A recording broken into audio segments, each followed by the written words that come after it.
दोस्तों, यह कहानी है आरुषि और उसके देवर की। कहानी को पूरी सुनिएगा, आपको बहुत पसंद आएगी। आरुषि की उम्र 28 साल की है। गांव में लोग उसे आरू कहते हैं। शादी को 4 साल हो चुके हैं। आरू का रंग गोरा है, इतना गोरा कि लोग जैसे चांद की रोशनी से बनी हो।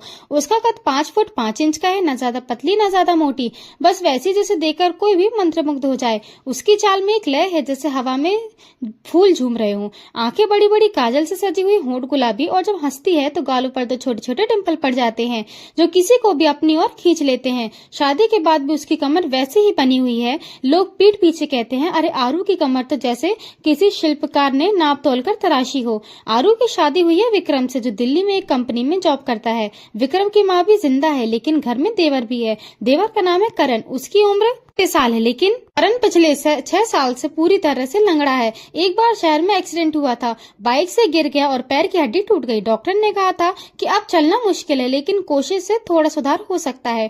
करण अब घर में ही रहता है, लाठी के सहारे चलता है, किताबें पढ़ता है और कभी कभी आंगन में बैठकर रेडियो सुनता है। उसकी आवाज अभी भी दमदार है, जैसे किसी युवा की हो। आरू को जब से देवर के पैर की बात पता चली थी, तब से वो बिना कहे उसका पूरा ख्याल रखती है। सुबह सबसे पहले उसके कमरे में जाती है, नमस्ते करती, फिर चाय का कप उसके हाथ में पकड़ाती है।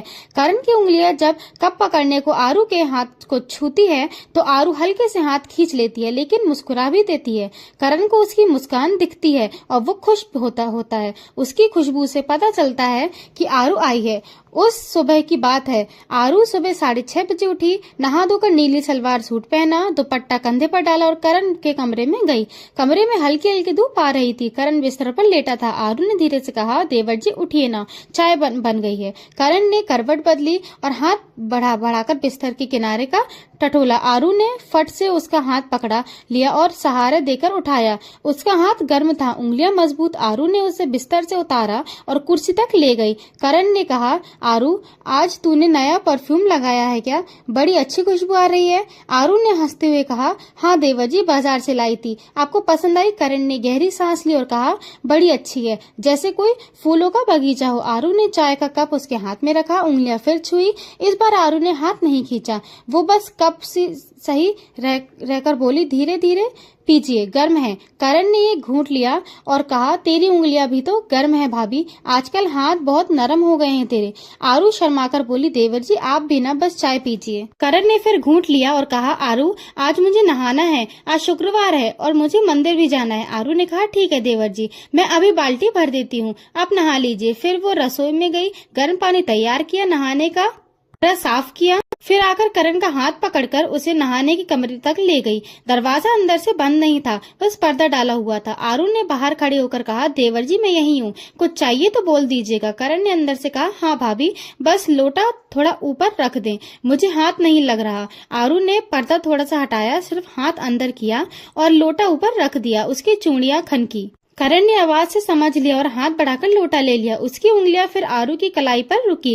1 सेकंड के लिए आरू ने हल्के से हाथ खींचा और पर्दा वापस डाल दिया। नहाने के बाद करण ने आवाज लगाई, आरू कपड़े कहाँ हैं? आरू ने कपड़े अंदर रखे थे, लेकिन तौलिया नहीं रखा था। वो फट से तौलिया लेकर गई, पर्दा हटाकर सिर्फ हाथ अंदर किया। करण ने तौलिया लिया, वो चुपचाप बाहर आ गई। फिर दोपहर का समय था। करण आंगन में कुर्सी पर बैठा था। आरू उसके लिए लस्सी ले आई। लस्सी का गिलास उसके हाथ में रखते वक्त करण ने कहा, आरू आजकल तू मेरे बहुत पास आकर खड़ी होती है ना? आरू ने हंसकर कहा, देवर जी आप तो चल नहीं सकते ज्यादा, तो मैं पास आऊं या दूर रहूं, आपको क्या फर्क पड़ता है? करण ने मुस्कुराते हुए कहा, फर्क पड़ता है भाभी, तेरी सांसें मेरे गाल पर लगती है, तेरी खुशबू मेरे नाक में चली जाती है, तेरी चूड़ियों की आवाज मेरे कानों में गूंजती है, सब पता चलता है। आरू चुप हो गई। उसने गिलास उसके हाथ में ठीक से पकड़ाया और बोली, पी लीजिए देवर जी, ठंडी है। करण ने लस्सी पी और कहा, आरू आज शाम को मुझे मालिश कर देगी, पैर में बहुत दर्द है। आरू ने कहा, हाँ देवर जी जरूर। फिर शाम हुई। आरू ने सरसों का तेल गर्म किया, करण को उसके कमरे में लिटाया। कमरे में सिर्फ एक बल्ब जल रहा था। करण ने शर्ट उतार दी, सिर्फ बनियान थी। आरू ने तेल हाथ में लिया और उसके पैरों पर मलने लगी। उसकी उंगलियां जब जांग के पास पहुंची तो करण ने गहरी सांस ली और कहा, आरू तेरा हाथ तो जादू कर रहा है। आरू ने हल्के से दबाते हुए कहा, देवर जी आप बस लेटे रहिए। करण ने कहा, भाभी थोड़ा ऊपर। हाँ, कितना अच्छा लग रहा है। आरू का हाथ रुक गया एक सेकंड के लिए, फिर उसने फिर से मलना शुरू किया। तेल की खुशबू कमरे में फैल गई। किरण की सांसें थोड़ी तेज हो रही थी। आरू ने धीरे से कहा, देवर जी बहुत दर्द है क्या? लेकिन करण ने कहा, अब नहीं भाभी, तेरे हाथ लगते ही दर्द भाग गया। आरू ने मालिश खत्म की और उठने लगी। करण ने कहा, आरू बैठ ना, थोड़ी देर बातें करते। आरू बैठ गई। करण ने कहा, आरू तू मेरी बहुत अच्छी भाभी है। मैं लंगड़ा हूँ लेकिन मुझे सब महसूस होता है। अगर तू ना होती तो मेरा ख्याल कौन रखता? तू मेरे भाई का फर्ज निभा रही है। तेरे जैसे भाभी भगवान सबको दे। आरू ने हल्के से कहा, देवर जी यह मेरा फर्ज है, आप चिंता मत करो। जब तक सांस है मैं आपकी सेवा करती रहूंगी। फिर वो बोली, देवर जी अब आप आराम कीजिए, मैं जाती हूँ। आरू उठी और कमरे से बाहर चली गई। बाहर आकर उसने लंबी सांस ली। उसका दिल तेज धड़क रहा था। फिर रात को खाना खाने के बाद आरू अपने कमरे में गई। वो बिस्तर पर लेटी और सोचने लगी अपने देवर के बारे में। करण की वो मुस्कान, उसकी वो बातें, सब कुछ उसके दिमाग में घूम रहा था। वो सोचती, देवर जी इतने अकेले हैं, भाई साहब दिल्ली में व्यस्त रहते हैं, सासू माँ अपनी दुनिया में, मैं ही हूँ जो उनका ख्याल रखती हूँ। लेकिन आजकल जब उनका हाथ छूती हूँ तो कुछ अजीब सा लगता है। शायद ये सिर्फ केयर है, प्यार नहीं। वो खुद को समझाती और सो जाती। अगली सुबह फिर वही रूटीन। लेकिन आज आरू थोड़ी संभल कर चल रही थी। वो करण के कमरे में गई, चाय दी, लेकिन हाथ छूने से बचने की कोशिश की। करण ने चाय पी और कहा, आरू आज तो दूर दूर क्यों रह रही है? कुछ हुआ क्या? आरू ने कहा, नहीं देवर जी कुछ नहीं, बस थोड़ी थकान है। करण ने कहा, अच्छा पास बैठ, आज मुझे तेरी आवाज कम सुनाई दे रही है। आरू पास बैठ गई। करण ने हाथ बढ़ाकर उसका हाथ ढूंढा और पकड़ लिया। इस बार आरू ने हाथ नहीं खींचा, वो बस चुप रही। करण ने धीरे से कहा, आरू मैं जानता हूँ कि तू मेरे लिए कितनी करती है। मैं लंगड़ा हूँ लेकिन दिल से सब देखता हूँ। आरू की आंखों में आंसू आ गए। उसने कहा, देवर जी आप मेरे देवर हैं, मैं आपके लिए कुछ भी कर सकती हूँ। करण ने उसका हाथ अपने गाल पर रखा और कहा, बस यही चाहिए था मुझे, एक भाभी का प्यार। आरू रो पड़ी। उसने करण के पैर छुए और कहा, मैं हमेशा आपके साथ हूँ देवर जी। उस दिन के बाद घर में कुछ बदल सा गया था। आरू अब पहले से ज्यादा करण के पास रहने लगी, लेकिन अब उसकी हर हरकत में एक अजीब सी बेफिक्री थी। जैसे उसे अब डर नहीं लगता था कि कोई गलत समझेगा। करण भी पहले से ज्यादा बातें करने लगा था। गांव वाले तो बाहर से कुछ समझते नहीं थे, लेकिन पड़ोस की आंटी कभी कभी कानाफूसी करती, देखो जी भाभी तो दिन रात देवर के कमरे में ही रहती हैं। एक दिन दोपहर का समय था, धूप तेज थी, आंगन में मुर्गियां दाना चुग रही थी। करण अपनी पुरानी लकड़ी की चारपाई पर लेटा था, जिसके ऊपर आम का पेड़ छाव डालता था। आरू हाथ में पंखा लिए उसके पास बैठी थी, हवा चला रही थी। आरू का दुपट्टा बार बार उड़ता और उसे कंधे में फिसल जाता। वो उसे फिर से ठीक करती। करण ने आंखें बंद रखते हुए कहा, आरू तू थक जाएगी इतना पंखा चलते चलते। आरू ने हंसकर कहा, देवर जी आपकी नींद पूरी होनी चाहिए ना, आप सो जाइए। करण ने मुस्कुराते हुए कहा, नींद कहाँ आती है भाभी, जब तू पास बैठी हो तो नींद दूर भाग जाती है। आरू चुप हो गई। उसने पंखा धीरे धीरे चलाना शुरू किया। करण ने हाथ बढ़ाया और आरू की गोद में रखी उसकी दूसरे हाथ की उंगलियां पकड़ ली। आरू ने हाथ नहीं खींचा, वो बस पंखा चलाती रही। करण ने धीरे से कहा, आरू कि मैं कितना अकेला हूँ। आरू ने कहा, देवर जी आप अकेले थोड़े हो, मैं हूँ ना।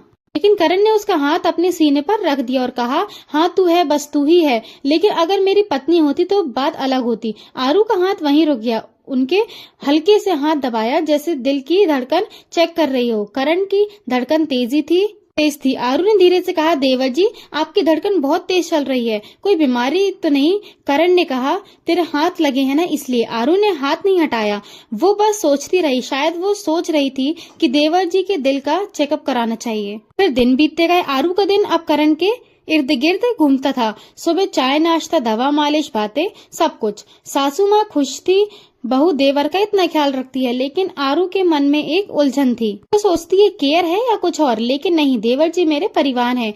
फिर एक दिन विक्रम का फोन आया कि वो छुट्टी लेकर आ रहा है। आरू खुश हो गई। उसने पूरा घर चमका दिया। करण भी खुश था, लेकिन उसकी खुशी में कुछ उदासी थी। आरू ने नोटिस किया विक्रम ने आने से 2 दिन पहले रात का समय था। आरू करण के कमरे में गई। वो बिस्तर पर लेटा था। आरू उसके पैर दबाने लगी। करण ने कहा, आरू भैया आ रहे हैं ना? आरू ने कहा, हाँ देवर जी परसों आ जाएंगे। चुप हो गया। आरू पैर दबाती रही। फिर करण ने कहा, आरू जब भैया आ जाएंगे तो तू मुझे भूल तो नहीं जाएगी ना? आरू ने चौंक कर कहा, देवर जी आप यह क्या कह रहे हैं? आप मेरे देवर हैं, मैं आपको कैसे भूल सकती हूँ? करण ने उसका हाथ पकड़ा और कहा, बस डर लगता है भाभी कि कहीं तू दूर न चली जाए, तेरे सिवा मेरे यहाँ कोई नहीं है। भैया भी दिल्ली चले जाते हैं। आरू ने उसके हाथ पर अपना दूसरा हाथ रख दिया और कहा, देवर जी मैं कहीं नहीं जाऊंगी, आप मेरे लिए सबसे जरूरी हैं। करण की आंखों में आंसू बहने लगे। आरू ने झुककर उसके आंसू पोंछ दिए।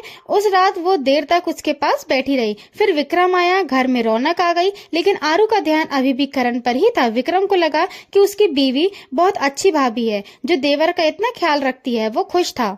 लेकिन एक रात कुछ ऐसा हुआ जिसने सब बदल दिया। विक्रम और आरू अपने कमरे में सो रहे थे। आधी रात को करण को पैर में तेज दर्द हुआ। वो चिल्लाया नहीं, बस लाठी टेकते हुए अपने कमरे से निकला और दीवार के सहारे आरू के कमरे की तरफ बढ़ा।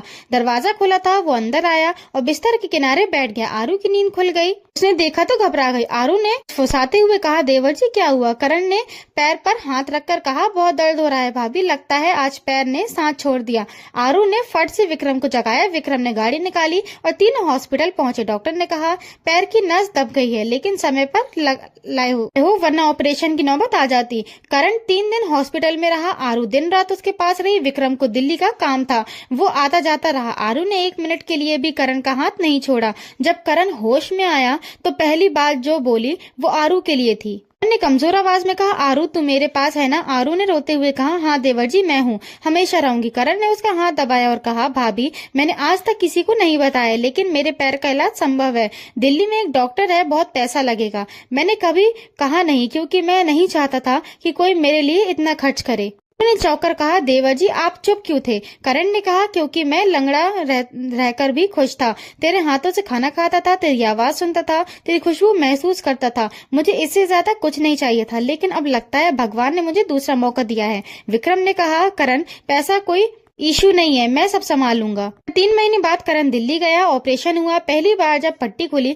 तो सबसे पहले उसने आरू को देखा। आरू सामने खड़ी थी, हरी साड़ी में, आंखों में आंसू। करण ने पहली बार उसे ठीक से चलते हुए देखा। वो बस देखता रहा, फिर रो पड़ा। करण ने कहा, आरू तू तो वाकई परी है, मैंने तेरी खुशबू से तुझे पहचाना था, आज तेरी सूरत देखी है। उन्होंने उसके पैर छुए। करण ने उसे गले लगा लिया। विक्रम ने फोटो खींची। वो फोटो आज भी उनके घर में लगी है। घर लौटने के बाद करण ने गांव में एक ट्रेनिंग सेंटर खोला। नाम रखा आरू की हिम्मत। वो सेंटर खास तौर पर विकलांग बच्चों के लिए था। आरू उसकी मैनेजर बनी। करण रोज सुबह सेंटर जाता, बच्चों को गोद में उठाता और कहता, मेरी भाभी ने मुझे पैर दिए हैं, आज मैं तुम्हें हिम्मत दूंगा। लोग पूछते, करण भैया कि भाभी इतना कुछ कैसे कर लेती हैं? करण हंसकर कहता, क्योंकि वो मेरी बहन है, मेरे दिल